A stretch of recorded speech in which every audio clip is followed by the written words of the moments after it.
का मालूम है कंप्लेंट तो पूरे मेरे को तो ये कै का पानी भरा है? ये मोरी का पानी है और ऊपर से नहीं बोलते कि वहां से पानी आता कै का पाइप फूटा है?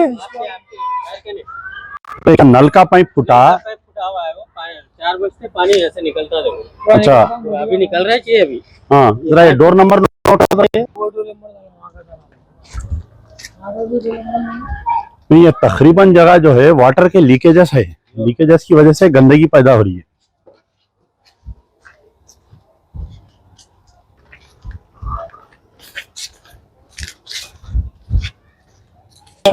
बोलो बोलो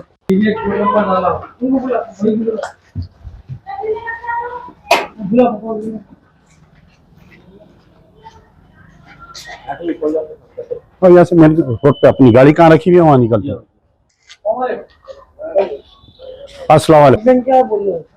पानी भरा कहते ना गंदा पूरा पानी भरा से तो पानी ये साफ नल खुला सो टाइम पे आ रहा पानी या खाली टाइम पे आ रहा पानी?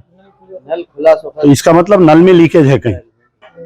ठीक है ये मेरे को ये डोर नंबर डाला आप डाले ना मेरे को। ठीक देखो ठीक ये एक डाला आधा एक डाला ठीक।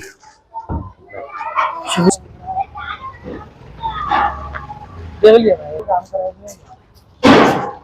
इससे पहले ऊपर मोहरी भरी थी। हाँ मैं ज्यादा कंप्लेंट मैं आके शायद वाली साहब आगे बैठते हैं यहाँ पर।